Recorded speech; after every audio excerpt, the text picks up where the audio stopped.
No te veas este vídeo.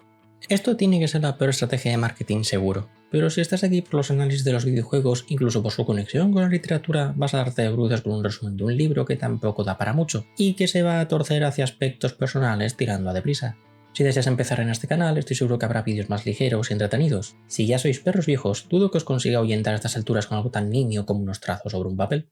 Ya han pasado 2 años desde el inicio de este canal y uno desde el anterior libro comentado. Haciendo camino al andar me veo cómodo y seguro en lo que es, a todas luces, un entorno hostil. Y como todo inocente, uno se tiene que curtir en materias que no vio venir. Porque si la ignorancia es un tumor, la estupidez es su metástasis. Quien tenga lengua, que hable, quien tenga oídos, que escuche, y quien tenga cabeza, que piense. Para los más valientes, intentad reflexionar. No tendréis una frase que postear en las redes sociales, ni poseeréis una filosofía de vida de la que alardear, pero no hay nada mejor que uno mismo para llegar a cualquier conclusión sin el vocerío estridente que muestra verdades absolutas. Este año toca Fahrenheit 451, de Ray Bradbury, de 1953 y por motivos evidentes, con spoilers.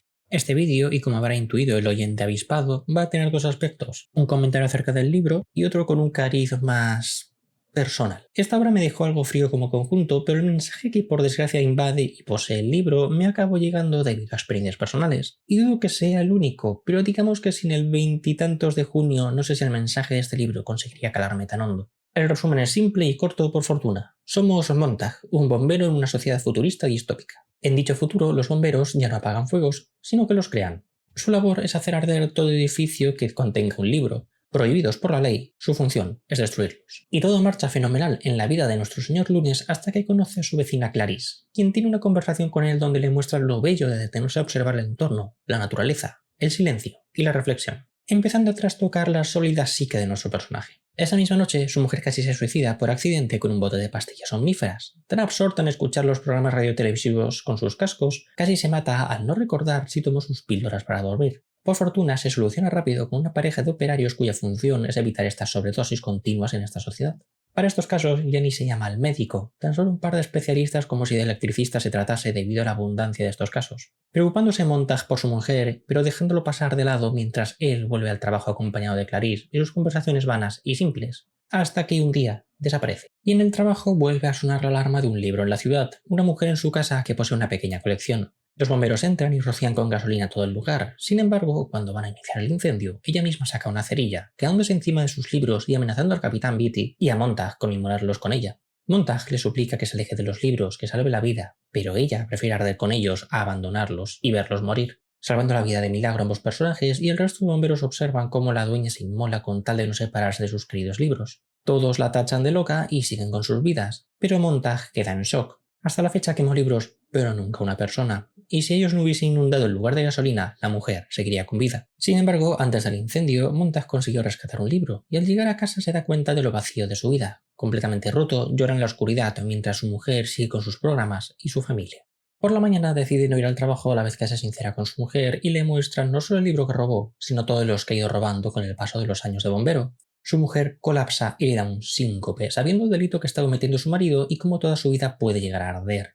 Ella solo desea seguir con sus programas y su vida. ¿Qué más darán los libros? No hacen falta, porque además todos los que leen parecen desquiciados, locos. Mientras tienen esta conversación, Beatty llegará esa misma mañana bajo la sospecha de que Montag tiene un libro y le cuenta la verdad de los bomberos, su pasado y cómo todo ha cambiado. Cómo leer no provocaba más que conflicto y pesar, cómo la propia sociedad fue la que dejó de lado los libros sin necesidad de un gran villano o un plan gubernamental. Un cambio paulatino que llevó a la literatura a la extinción por la mano del propio hombre. Además, le narra lo sucedido a su amiga Clarice, que fue atropellada hará unos días, muriendo en el acto teniendo en cuenta que los coches van a más de 150 km por hora, una actividad que por cierto le recomienda a su mujer cuando se encuentra mal, ya que él, al igual que ella, puede coger el coche y conducir por el campo a velocidades demenciales, y si tiene suerte podrá atropellar a un conejo o hasta a un perro y conseguir sentirse vivo de nuevo. Volviendo con el capitán, Beatty le da el tiempo que necesita para sobreponerse al shock de quemar viva a la dueña de los libros y le desea una pronta recuperación. Mientras tanto, Montag junto a su mujer intentan leer los libros, buscar algo que les haga salir de ese estupor moderno, una respuesta a la vida, hasta que su mujer lo manda a freír espárragos y vuelve a la televisión. En ese momento, Montag recuerda haber hablado con un viejo en un parque, uno que parecía apreciar la literatura. Se hace con su dirección y para allá que va. Allí se encuentra con Faber, el amable anciano que le pone al día y consigue calmar y darle cierto sentido a la vida de nuevo para nuestro pobre Montag. Ahora hay un plan, terminar con los bomberos gracias a una posible ayuda del capitán, pues este posee muchísimas citas de libros antiguos. Tal vez junto a él puedan destruir a los bomberos poniendo libros en todas sus sedes y dando la alarma. Para ello le entrega un pinganillo que le permitirá escuchar a Montag y sus interlocutores. Este primero vuelve a casa para encontrarse con una breve fiesta entre su mujer y dos amigas hablando de absolutamente nada con la televisión a gritos. Montag entra en cólera y les fuerza a escuchar un breve poema, haciendo llorar a una de ellas y reaccionando estas negativamente al mismo. Eran felices con la caja tonta y por culpa del poema una está llorando. Evidentemente, la literatura es algo malo. Cuando vuelve al trabajo, Beauty intenta liarlo. Faber le avisa de ello y Montag se salva por los pelos, pues la alarma de incendios vuelve a sonar apenas pasados unos minutos de su llegada. Cuando la salamandra se detiene en el hogar de este y ve como su mujer farfulla y lo abandona por considerarlo un loco, a Montag no le queda otra que ayudar a quemar su propio hogar plagado de libros, destruyendo así los planes de terminar con los bomberos e intentar revivir la palabra impresa. Beatty, sin embargo, lo sigue provocando teniendo un lanzallamas en la mano, hasta que Montag, viendo que descubrió su pinganillo, vuelve a entrar en cólera y lo quema vivo. Consigue llegar de nuevo a casa de Faber, a pesar de que lo están persiguiendo, y este le aconseja que se vaya de la ciudad, que siga las antiguas vías ferroviarias, mientras es perseguido por el sabueso, una criatura que inyecta una droga que mata al instante. Montag se salva de milagro y acaba en el campamento de los vagabundos, todos antiguos doctores de Harvard o estudiosos, hasta que se escucha un leve sonido. La amenaza constante de la guerra semanas atrás parece haber cobrado forma. Unos bombarderos a más de Mach 8 reducen la ciudad y muy probablemente el país a cenizas. Y ahora nuestro protagonista y sus nuevos amigos volverán para ayudar a resurgir de esas cenizas no solo nuevas ciudades, sino la literatura con ellas. La historia es bastante corta y simple, con un final un tanto abrupto. El entorno que plantea el libro es bastante pobre, pues apenas se conoce nada del mundo moderno, pareciendo casi aséptico más allá de las paredes parlanchinas y su claro símil tanto con la televisión como con las redes sociales actuales. El arco de los personajes suele ser una vez más breve, si llega. Tan solo tenemos la corta evolución de Montag y el resto de personajes terminan siendo casi terciarios por su papel poco relevante en la obra, encontrando la ausencia de un antagonista claro y queriendo jugar al mismo tiempo con Montag y su psique sin llegar a ningún sitio, ya que su cambio parece que sucedió años atrás, cuando empezó a robar libros, siendo el último libro el desenlace de lo que lleva fraguando décadas. Del resto de personajes no sabemos casi nada gracias, una vez más, a la brevedad de la obra. Apenas tenemos un puñado de páginas de las amigas de Mildred, Beatty o los bomberos. Todo parece ajeno y desconectado con nuestro personaje principal, incluido Faber. Las conversaciones con él acaban siendo demasiado breves y demasiado directas. Apenas parece que hay tiempo para nada, y aquí es donde se ve cómo el mensaje domina la obra. Y esto es algo que no me ha gustado nunca. Una historia se debe contar con el tiempo que necesite, exponiéndose con toda la claridad y profundidad que requiera. Pero el libro parece más preocupado de rememorar un pasado idílico, natural y rico con la comparativa del mundo moderno al que parece que se nos está llevando. Un libro que me costaría recomendar a nadie debido a que, pese a lo breve que es, suele ser algo pesado, y con un mensaje manido a día de hoy de lo vacío de las redes sociales y la necesidad de la lectura. Pero ahora es cuando vamos a entrar en terreno personal. El libro expone con claridad meridiana tanto la televisión como las redes sociales tan ausentes en la época del autor, y al mismo tiempo acierta en la dirección a la que apunta, pero hierra en el blanco. Mientras Ray señala la apatía máxima, un entretenimiento vacío y una felicidad perpetua y vacua, nosotros nos encontramos en una etapa de odio. Y no es para menos, si algo demostró el ser humano con el tiempo no fue su pasividad, sino su descontrol de las emociones y sus justificaciones baratas. A día de hoy no existe ese entretenimiento vacío, sino una cólera perpetua. Al menos como persona que analiza juegos, se encuentra con regularidad demasiados individuos que a pesar de tener cabeza y oídos, no los emplean. Un odio eterno al no conectar con lo expuesto, porque lo que ya escucharon a base de gritos absurdos no casa con lo que digo, y eso solo puede dejar espacio para el odio, porque la reflexión, el pensamiento y la capacidad de escuchar han muerto. No interesa la contraposición de ideas ni la sana discusión con puntos opuestos. En pos de la verdad absoluta, si alguien decide salirse del carril, será apaleado. Porque no importa lo que se diga, sino cuán alto puedas gritar. Y comprendo para mi desgracia que mis vídeos llegarán a pocos oídos. Sin gritar ni infantilizar el mensaje no se llega lejos. La masa es incapaz de centrar su atención. Un vídeo de YouTube de 15 minutos ya se hace tan largo que la gente no está dispuesto a escucharlo con la probidad que debe. Lo importante son resúmenes de 30 segundos, una imagen o una frase. Algo inmediato que te permita acceder inmediatamente a un elemento para olvidarlo al instante y pasar al siguiente estímulo. El futuro que plantea Bradbury es uno donde la gente huye cuando te sales de lo establecido como normal y como verdad absoluta, que escapa y busca el sonido blanco, pero funciona al revés a día de hoy. Se busca ese sonido blanco y luego cuando alguien no suena en la misma escala es cuando, nunca mejor dicho, se le prende fuego. El libro además plantea, como dije, ese pasado idílico, pero tampoco es tal. No, al menos en España. ¿El pasado fue tan bueno como se pinta? No, y podemos retroceder cuanto deseemos, que por muy mal que estemos, siempre estaremos mejor que como estuvimos, al menos la mayoría. Retrocedamos medio siglo. ¿Qué tal iban las cosas con el hijo de puta malparido bajito? ¿Dónde estaba la contraposición de ideas, el voto, los gays y la libertad de expresión? ¿Acaso existía una verdadera libertad de expresión cuando la tasa de alfabetización era prácticamente nula? Nuestros abuelos no leen o escriben no porque fuesen ninis, sino porque no tuvieron siquiera la oportunidad de aprender.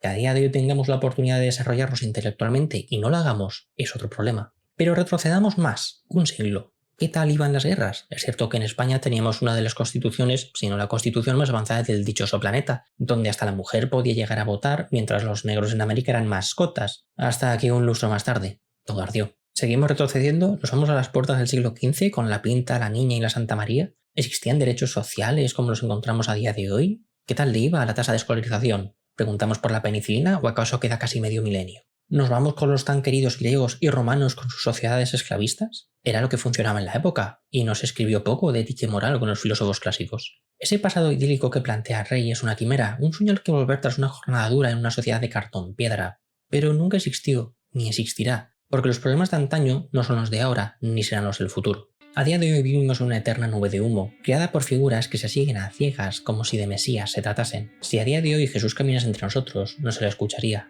Un mensaje calmado, educado, que promueve la diversidad y el diálogo, sin gritar, ni chistes, ni memes y teniendo que detenerse a escuchar un discurso con una estructura. Ja. Pero como dije, el mensaje de Rey sí acierta en el aspecto del grito y la adoración. No preguntes, ni cuestiones, ni formes tu propia opinión. Créetelo que está en YouTube, que lo dice X figura. No busques información ni la contrastes. Todo debe ser un show. Todo debe dar dinero. Lo importante no es lo que se diga, sino que lo grites a suficientes personas para que se convierta en verdad, que se castigue y mutile al pobre desgraciado que quiera transmitir sus ideas, fuera del canon expuesto. Que yo tenga que escuchar payasadas del calibre de tener que irme a YouTube para enterarme del mundo del videojuego cuando soy de los pocos que disfrutan leyendo las coherencias del mismo fuera de la farándula nauseabunda que puebla estos lares. Uno de los pocos que no quiere borregos a sus espaldas y que os pide que forméis vuestra opinión, que no le importa escuchar y dialogar. Pero es irrelevante, no grito lo suficiente ni establezco un bando claro con el que iniciar una guerra. Porque eso es lo malo de poner en tela de juicio todo. Todo es al mismo tiempo aliado y enemigo. Y soy consciente de la paradoja y la ironía de todo esto, pero para todos aquellos que les haya tocado darse de bruces con los poseedores de verdades absolutas que vienen a contaros cómo estáis equivocados, no os puedo desear más que suerte. Unos influencers responsables podrían lidiar con esto. Se puede hacer exigiendo responsabilidad y buen hacer. Pero en lugar de todo esto tenemos un mundo que es el mundo del videojuego polarizado hasta la arcada, plagado de obras maestras de mierda comercial, obras olvidadas y redescubiertas como culto, una categorización del mundo del videojuego vacía, confusa e insuficiente que se usa como argumento mayúsculo, payasos que mueven masas y hablan del mundo del videojuego sin una definición sólida y evidente del mismo, de una falsa sensación de conocimiento y verdad que no aguanta el más leve escrutinio, donde se venera como divinidades a los juegos y pobre de aquel que ose poner en duda el pedestal sobre el que está la obra. El uso de términos como arte o producto comercial para ensalzar o despreciar obras de una forma tan vulgar y absurda que da hasta risa. Y como a estas alturas, si no estás acostumbrado a mis vídeos, no recordarás el inicio de los mismos, si es que llegaste siquiera hasta aquí. Estoy contento con el rumbo tan humilde que lleva el canal. El problema no está en mis números, sino en los ajenos. La inmensa cantidad de ignorancia que veo suelta y sin correa, el establecimiento de verdades absolutas e inamovibles. Uno pide una segunda opinión con un informe médico en la mano, puede mandar callar a un juez y exigir una revisión con el recurso. Y frente a materias tan serias como estas, tengo que ver el establecimiento de dogmas en un lenguaje artístico que no se comprende, porque en lugar de leer acerca de él, se decidió escuchar a aquellos que con suerte son capaces de definir el videojuego sin un porque la modernidad se asentó en nuestros sofás y no para de gritar, y a estas alturas solo te quedan tres opciones: ignorarla, gritar con ella, o preguntarle por qué grita e intentar llegar a tus propios pensamientos entre tanto ruido. Sin embargo, este último es el camino difícil. Lo único que puedo pediros a quienes vengáis de fuera es evitar enseñar a los demás lo equivocados que están con respecto al que viene siendo un ocio. Las experiencias en los juegos pertenecen a cada jugador. El problema nunca reside allí, sino en el establecimiento de objetividades a través de las experiencias personales en un entorno que no se puede poseer objetividad alguna. Y poco más puedo añadir. El libro en sí mismo no da para mucho más allá del mensaje a favor de la literatura y en contra de la televisión. Y ya siento haberos dado tanto la turra con el aspecto de las redes sociales y los rebaños de seguidores ciegos que veo por ahí sueltos, pero si algún día os animáis a entrar de lleno en las redes sociales, os tocará lidiar con ellos. Votasteis por este libro y aquí lo tenéis, ya veremos el próximo año cuál cae. Me sorprende que llevamos 2 años y Sanderson sigue esquivando estos vídeos, teniendo en cuenta la fama que adquirió este en los últimos años. Como siempre, tendréis todo un año para votar el próximo autor y la próxima obra. De Bradbury solo leí esta, así que en esta ocasión no pudisteis votar por desgracia. Para los que estéis acostumbrados a que incluya literatura constantemente en los vídeos, este es el vídeo cenit de los mismos al año.